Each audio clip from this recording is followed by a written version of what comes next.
Hello everyone, welcome to GoTarryn TV. I'm Terri, the traveling trainer with GoTarryn Personal Training here in the greater Atlanta area. About to welcome another wonderful guest back here on today's show, who's also here in Atlanta, Georgia, Ms. Terri Maske. Now before Terri returns back here on GoTarryn TV, I'd like to ask everyone out there, if you please be so kind as to like this video, leave us a comment, and share it with all of your friends and family out there. Now, Terri has actually been out to GSU with me several times where she's guest spoken and also guest taught at some of my classes because she is an awesome teacher. In fact, she's a wonderful fitness instructor and her participants love her. She's going to give some guidance and suggestions to other instructors here on how to better engage their members and how to encourage them when life changes and how to adjust to life and certain movements and everything else related to fitness, but also some other things not related to fitness. I'm going to be asking Terri about some things going on in her professional world as well. So I'm really excited to get caught up with her. I'm so happy she has graciously taken this time out to return back here on the GoTarryn TV, catch us up to speed, and see how everything is going in her life right now. So stay tuned.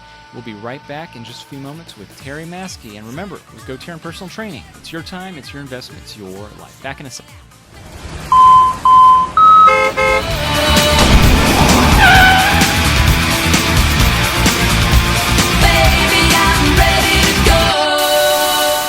Okay, and welcome back, everyone. And as I mentioned, on the line here in Atlanta, Georgia as well, we have fitness instructor Ms. Terri Maske. Terri, how are you doing out there today? I'm doing great. How are you doing? Very good, thank you. And thanks for coming back on. Really appreciate you back here talking with us. I looked back, Terri, and realized this is actually our third episode together recording one of these. We did one earlier this year, we did one last year, and here we are now at the end of 2019. And so definitely a lot to get caught up with you, since we last chatted. One of the things I know that, we have in great common is teaching at the Y. And in fact, I have to tell you, last time I went to the Y for their Halloween little party there for the little kids, I saw you on video. They had a commercial that they were talking about Pound and all the other classes. And you were pretty frequent recurring in that commercial. I guess let me just start by that. First question out of the bat. What was that commercial about? And it was really cool. Can you tell the folks a little bit about it? Sure, absolutely. So about a month ago, it was 1st of October, in October, Corporate Pound actually emailed me and asked if they could come and visit our class. Oh, neat. At the Buckhead Okay. Y. Yeah. So we had two of the leaders from the Pound corporate office come to Atlanta, and they visited our Y as well as East Lake Y to take and participate in our Pound classes. And it was phenomenal.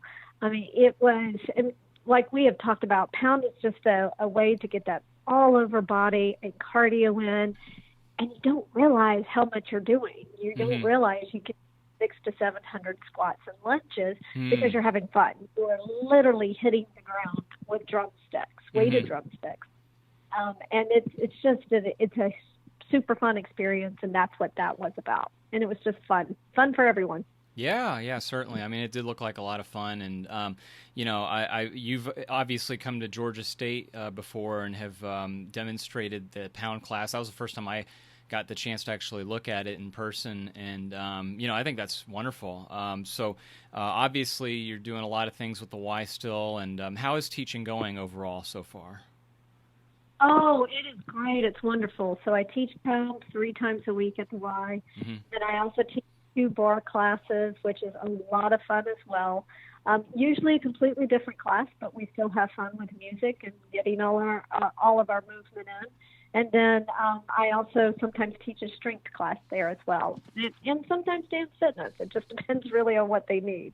Yeah, no, that's terrific. That's really, really good. And, Terri, I was going to ask you in terms of the class, and we've talked about this before, but maybe jumping a little bit more in detail, with your members that are in class, and we know that some classes, some instructors have what they call the regulars or, the people that always come to the same time and are very religious, but sometimes you might have some other folks who might be new to class or unfamiliar or maybe trying it out for the first time. So a lot of times instructors might question, what's a good way to kind of modify their instructor or, how can they develop their teaching styles so that way they can maximally effectively teach and the members learn and engage.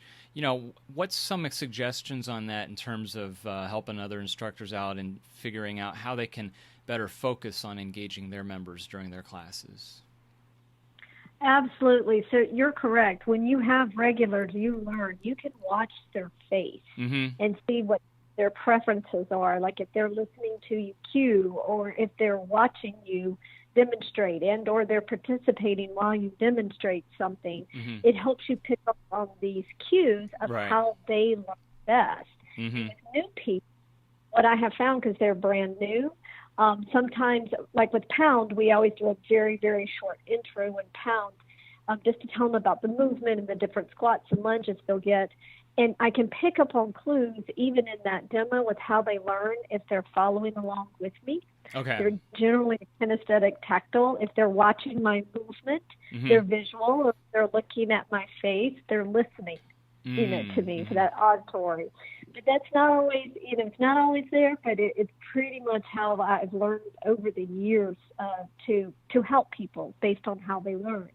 And, you and I have been doing this for a while in the industry, and I can remember I've been using these learning style tips throughout my career. I mean, I started back in software, actually delivering the training, and I was taught back then, which may be dating me just a little, but back then we were taught the three, the kinesthetic, the auditory, the visual. And in classes when we were teaching software, we were taught how to explain the functionality, the value, the why they were doing that. We had to speak that so that people could understand why they were taking this class and what the purpose of it was.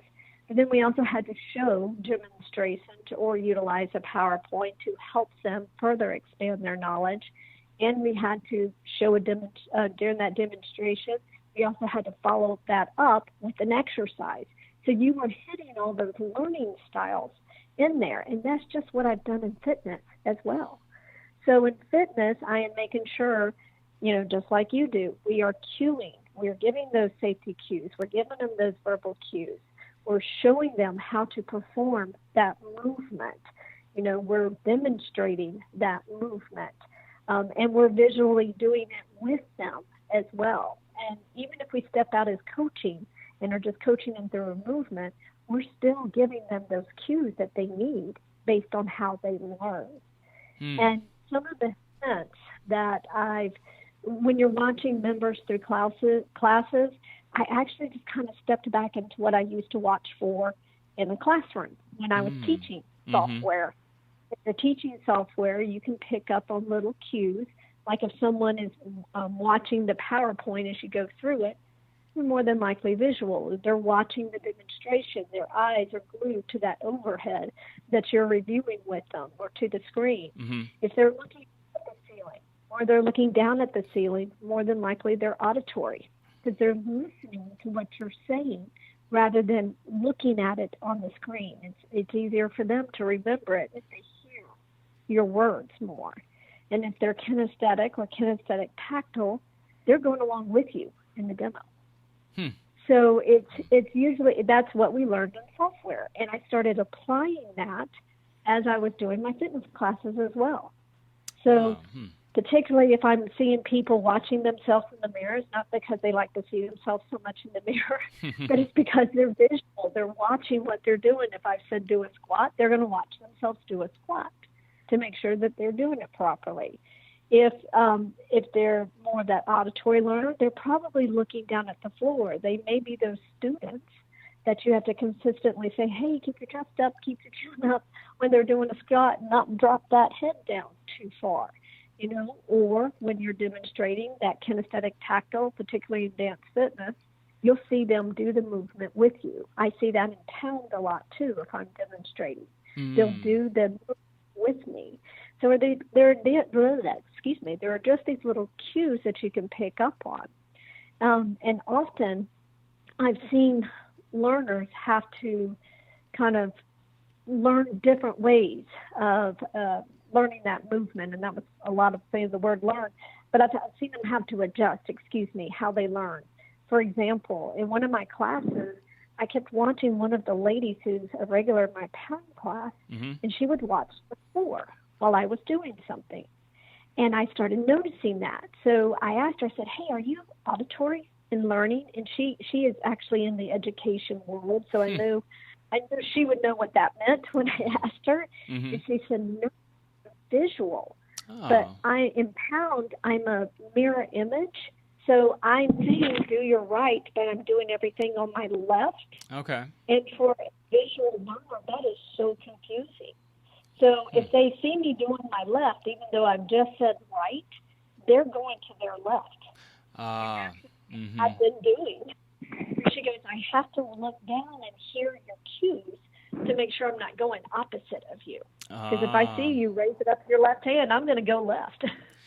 And so there's different things like that when you see it in class as well that you can pick up on. That's interesting. So, Terri, in that situation you just told us, so, for example, if you weren't a mirror image, let's say you were facing, I guess, in front of her, like looking the same direction, then do you think she would then look up at you and change her mode of learning and just follow along by watching you? Yes. Okay, yes. That's interesting. Yeah, because in bar, when I'm teaching bar, you have to know your audience. But in bar, they prefer that I am going the same way that they go. That's what that class prefers. I also do that a lot in dance fitness. Okay. But in pound, I often watch them. And I think that they're doing a mirror image. So it just depends on your audience. And it is knowing about your audience. Because I've tried flipping it around in dance fitness, and they just, no, Terri, that's confusing. we need to watch you. So it all depends on the audience. I never thought about that. That's really interesting. So for example, for you, Terri, is one class harder than the other in terms of teaching methods, or are they about the same, or where would you judge that and how they, compare? That's a good question. So, I find that in bar, it's not harder to cue. In fact, one reason I love teaching bar above is the type of cues and instructions they give me as an instructor on our monthly videos. It's absolutely incredible what they do. Okay. They base everything they do off of research and science. And so they're telling me why and how to modify this. Why am I modifying this for someone who has knee issues or back issues? And that's how I learn a lot as well. But with that format specifically, I find if I don't step out of the movement, like if we're doing a cardiac burst or something like that, the participants will often try to keep pace with me. Okay. So I've had to learn to step out so I can make sure they don't take it too high above where they need to be. And just coaching through it. So I wouldn't say it's more difficult, but I have found ways where I may need to modify it for the class. Whereas in pound, if I stop in pound, there are so many people, if I stop, they stop. I mean, they're great, great at Simon Says. It's like if the leader stops, they're going to stop too. I mean, it just depends on the class. And in dance fitness, I rarely step out, because they have to follow what I'm doing. Oh, okay. So, yeah, it just depends. I haven't really found one more than the other that's more difficult. It's just adjusting to what class you're teaching. Well, it's interesting, Terri, that you get so much workouts and exercise just by doing this, obviously, because you work out with your participants. So the question that I have for yourself, do you like to take any other classes? I may have asked this, I just don't remember, but for yourself, or do you figure, I would assume you have enough, with all the exercise you get that you're doing already. Do you have a preference? Yeah, if I can take a class, I love taking classes. Okay. Because I learn. I learn from other instructors. Absolutely. I pick up on their cues. Yep. I pick up on maybe a different way to do it. Not that there is a different way to do a squat, but maybe a different format, incorporating squats into something else, or with the types of rows, or just patterns of movement. That's where I pick up the most. In fact, if I can, I love taking other classes. It's not a common occurrence, though. You're correct. When you work full-time and when you teach and you have a family, it's all about time management. So it's not often that I get to take a class, but when I do, I enjoy it. Yeah, no, that's great. What other classes do you take? The same classes generally, if you do, or do you take different types of classes for yourself? Generally I will take like another type of bar class Oh, because okay. I'm learning what are they doing. Cool. Strength classes, I particularly sometimes I've started teaching again up at the concourse occasionally, and I sometimes purposely get there early just so I can get ideas from these strength instructors who have been doing it for so long. So that's probably my favorite thing. I may not actually participate, but if I can get there early, I like to see what other classes are doing. I love the concourse. I don't know if I've mentioned this, but that was the first place I trained at, actually, like 20-some years ago when I first moved to Atlanta. But by any chance, there's a long shot. Do you know Catherine Luciano or Suzanne Seipert, those names at all there at the concourse? No, but I actually had left there for a little bit, and I just started again, so I'm still learning people. Okay, yeah. Or there's also Crystal Barrett. I know she's still with them. Really, really great bunch of folks. I think that's probably my favorite fitness center of all of them. They're terrific, those people. Yeah, they are, and I learn something new every time I'm up there, or even at the Y. I learn a lot of great as well. Oh, yeah. In my opinion, I think the Y has the best instructors. I mean, it's just amazing, in terms of all the classes and programs they have. I'm very impressed. I mean, everything that I see that's offered at the Y, they do it right. Like when I'm teaching at Georgia State, I'm saying, as far as trainers go, I think the concourse has everyone beat. As far as programs and how to do the classes and class instruction, the YMCA's got that, the best top-notch, and use them as examples. So, and Terri, as I mentioned, you had come out and a couple years ago graciously taught at Georgia State several times, in fact. You taught the pound class, which I observed for the very first time. And then you also, I guess maybe switching gears a little bit here, taught some diversity training to our higher level class, which again was a lot of fun. Some of what you were just talking about, how we learn differently and how everyone's different, truly kind of reminded me of the diversity game that we played. Not saying that every one method is right or one method is wrong, but just the fact that everyone's different and you have to learn how to work differently with different people, which I think was just wonderful. I think that's a whole course that could be taught just on that alone. That was a lot of fun, by the way. I think a lot of classes should do that. Absolutely. Yeah, it's different thinking styles, and everybody's thinking style may change based on what has happened that day, what they've been working on, because I know even on that quadrant, I will move around based on what I'm doing at work that day. When I'm in budgets, I'm more blue. When I'm managing projects, I'm more green. When I'm training, when I was delivering training, I was more red. Or if I'm selling the value of a program, I'm yellow. So it all depends on that day. So people come into class and they will have a certain learning style, but where their thinking and communication style is, it can totally change based on if they've had a good day or a bad day. And you can see it on their face. And then you can also see them relax, which is awesome. As they start getting into any of the type of classes, they're like, oh, okay, I'm here. So it just really helps them kind of put that aside and have time for themselves. Yeah, and Terri, you mentioned this just a few minutes ago, speaking of having time for yourself, and you being a family lady, a woman with family and kids and everything else to juggle, obviously. And, with right now, I just learned before we started recording here today that you're kind of in a transition outside of fitness instruction, right? Do you want to elaborate on that a little bit in terms of what you're doing now in that regard?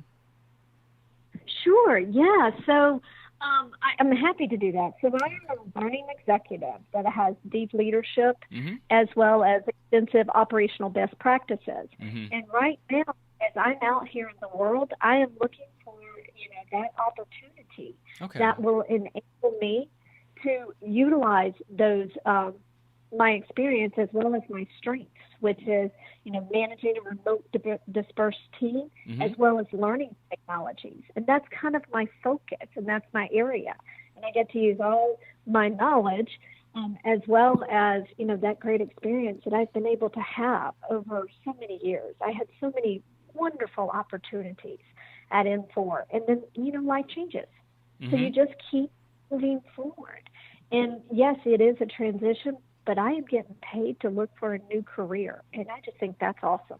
Wow. So very, yeah.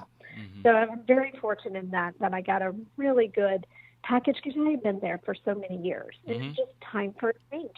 And that you just roll with that change. And that's one of my strengths as well. It's thriving with challenges and change. So, life happens and you keep moving and you find that next opportunity. Yeah, congratulations, Terri. That's wonderful. And, again, this is just amazing for you to, and it's exciting too. I mean, I agree. Change is, while it's scary, I think it's definitely a good thing. And that's our opportunity to turn it into further success, which you're already doing. That's amazing. So, again, big congratulations with you. So, Thank you. How do you, Terri, in terms of when you have people come to you and are scared of change or don't do well adjusting, are there any kinds of, kind of suggestions that you can give them in terms of advice on how they can develop that or just make that more effective for them? Yeah. So, throughout my career, I was so accustomed to change. I mean, even in my job, 6 months after I joined a company, they actually merged with another bank at the time. At Infor, we were over 50-something acquisitions. So change was constant at that company. So for me, it's just a norm. It's just something that I'm accustomed to. Okay. However, not everyone on my team dealt that way. So it was always stepping back and saying, all right, well, where are we today? What's going on today? Let's look at the priorities that are happening, and let's just walk through it. Let's figure out the best path forward. And so sometimes it's just sitting down and mapping out a plan. If there is resistance to change, it's often, or it may be, due to resistance to uncertainty of a plan. So what we always did within my team is we stepped back and said, here's our strategy. Here's our plan. While things have changed, we are still on that same strategy and plan. And sometimes things got hectic and crazy, and you step back and you prioritize. What's the highest priority? And sometimes that could be daily, sometimes it could be hourly, depending on how hectic it was. But when you're looking at change, just realize, yes, something has changed. But with change comes change, and that's whether you're in your movement for your fitness or you're in your career. There's always going to be that next opportunity. And even within Infor, I mean, as I was stepping back and going through all my accomplishments, I have a wonderful executive coach who guides me. And as I was going through all my accomplishments with him, and I went, oh, wow, I had 7 different promotions at this company in 15. So look at all the opportunity, and there will always be that one. As long as you have that good attitude and good outlook, there's always something there. And there is a lot of opportunity out there. I mean, I'm having the best time connecting with people who I haven't spoken with in a while. And it's fun to hear what's out there, what different companies are doing, and the challenges and the solutions they have too. So, but yes, change is one of these things, and you see it, you've probably seen it in our classes too. When I step into sub for a class, there are some people who roll with it, and there are others who, you could see like deer in headlights. They're like, oh my gosh, are you an instructor? And I'm like, yes, I am an instructor. I am, part of the why. But it's getting them through that. And about halfway through, most of them will kind of relax and get into it. But there's always going to be those few who we messed up their routine that day. They were ready for the same instructor, and that instructor didn't walk in. And it happens. But you try your best just to help everyone move forward as much as possible. That's a great example, Terri. I could really relate to that myself. Anybody who's listening that knows exactly what you're talking about that subs for a class, because every time I sub for a class, I'm just trying to leave class without them murdering me or killing me, because I just feel like I've ruined their day, because I'm like, oh, great, now they have me, so it's like 2 steps down of what they're normally used to having. So I try my best to just say, look, I'll do my best to give you guys a good class and everything. But like you said, I think those are the few and far between kind of those are the members that we call them the local I'm sorry, the vocal minority kind of, that have the loudest voice. But for the most part, I think you're right. I think that it's definitely something that, and I'm guilty of it myself. I need to accept change whenever I can. I mean, things happen, like you said. It's just you get a flat tire, or this past Friday, last week in Atlanta, the president, vice president come in Atlanta, and you're stuck in traffic for 2 hours, and you're not budgeted for that. You're like, wow, I didn't account for that for my time. So you're right. But your example is just brilliant. I mean, I think it's very relevant what you were just saying a few minutes ago with fitness, because a lot of people could be resistant to how hard working out is, or how dedicated and committed you have to be to go to an exercise class, or go to eating better or what have you. So I think we definitely see that with our own members and our participants, with trying to get them to change, don't you think? Oh, absolutely. Mm-hmm. Yes. And I don't know if you've ever done the SCW Mania when it comes here to Atlanta. At the Cobb Gallery, absolutely. Mm-hmm. So now it's new to Brickhead, that I think I've gone for 6 years. Mm-hmm. And one of my favorite presenters there, and there are so many of them, but one of them is Jeff Howard. Okay. And Jeff's mantra is, with change comes change. Because if you do the same old thing in class, you do the same bicep curls, the same squats, every single class, your body will get used to it. Correct. It will change. Right. Even in teaching pound and bar, the 2 bar classes I teach, they are not the same. We do different series because I have people who come to both. I don't want them to have the same workout. Right. Same thing for pound. I have people who will come to all 3 classes. And I'm going to be sure they are getting the benefit. So I'll keep some things consistent, but there's at least half the class will be different, just to make sure they get that good workout. Yeah, that's very, very smart. Very well said. Well, then Terri, also, I guess, you kind of touched on this for next steps, like where do you go from here? But what does that look like, I guess, short term for the rest of the year, and then maybe kind of longer term here for the next couple of years here on out? What does your game plan look like for you? Well, I'm continuing to teach at the Y. I actually also just became a loyalty coach for congratulations. the Y. That's awesome. Good. So just trying to help the Y as we look through getting that membership feedback, because if we don't know something, we certainly can't change something. Yeah. When we're looking at processes and programs and stuff like that. Right. And then also finding that next opportunity. I am extremely fortunate that in the search, I am already talking to 4 or 5 different companies. Oh, my goodness. So, so I'm lucky. I consider myself lucky that I know that I will land where I'm meant to land. Oh, absolutely. So that's where I feature my career. But from a fitness perspective, it's just taking it into, oh, my gosh, 2020. Can you believe that? Yeah. But taking it into 2020 and helping others realize what their is, and just making sure they keep up with that program and that resolution, which you and I both know there'll be a lot of resolutions come January, but we want them to maintain that and just keeping it going. That's excellent, Terri. Yeah, I mean, that's wonderful. And if there's anything I could ever do in terms of, returning the favor, you've been so gracious in helping me out. But if I can be of help with a recommendation letter or a professional reference or you name it, I mean, please hit me up and I'd be more than happy to help out. That's what it's all about, is networking and, helping each other out. So, yeah, whatever I can do, please let me know. Okay, I will do that. No, that's great. And then a few more questions, Terri, of you before we let you get going. This has flown by quickly, by the way. I can't believe 30 minutes is already up.